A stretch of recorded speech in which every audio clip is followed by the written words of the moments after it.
Spicer in Germany. It's been 3 decades since Greece formally applied for Britain to return a collection of ancient Greek sculptures known both as the Parthenon Marbles or the Elgin Marbles.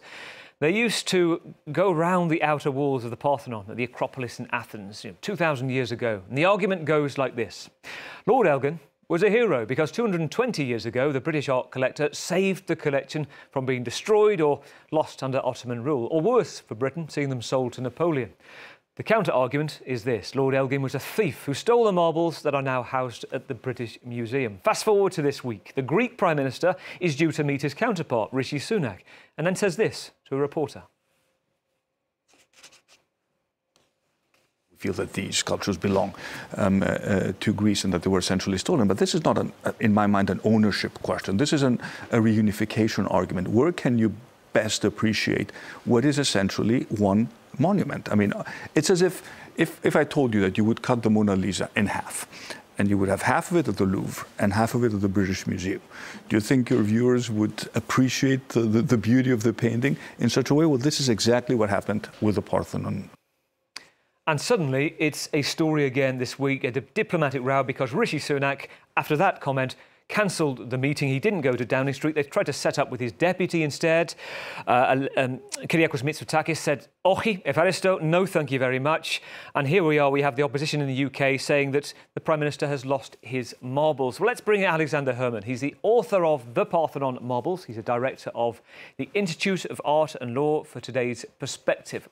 First of all, Alexander, if you can, play both sides of the coin for those watching. What is the argument for keeping them at the British Museum? Well, I think you did a good job earlier of setting that out, but one of the arguments that they often use today is that these pieces, because they've been in the collection for more than 200 years, have become an integral part of a global collection. So the British Museum shows the span of civilizations from ancient Greece to ancient Persia to the Egyptians to the Assyrians and so on. So the idea that you can go into one great museum and see all of civilization on display. So that's probably the strongest argument that those in favour of keeping the marbles at the British Museum would use. And it's free at the moment, is that right? There's no charge? It is free, and it's basically been free for 250 years since it was founded in 1753. Right. So that's an argument that you can access it very easily from London. So they're owned by the British Museum, or the people effectively, not the British government. Now set out, if you will, the argument from Kyriakos Mitsotakis and the Greek government. Well, I think the argument on that side is that they want to reunify the sculptures. So you have to keep in mind that about half the sculptures are in Athens today. So what you see at the British Museum is an imperfect display of what the sculptural scheme would have looked like 2,500 years ago in classical Athens. So the idea of putting pieces back together, you have a head in one country and a body in the other, as Mitsotakis said, it's like cutting the Mona Lisa in two. So the argument on that side is that these things should be seen in their homeland and together reunified.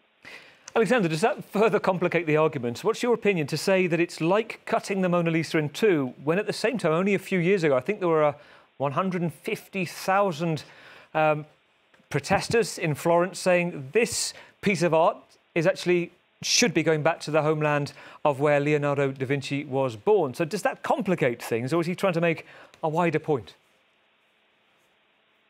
Oh, in terms of the Mona Lisa itself, well, it certainly has been the subject of some dispute between Italy and France, but not that recently.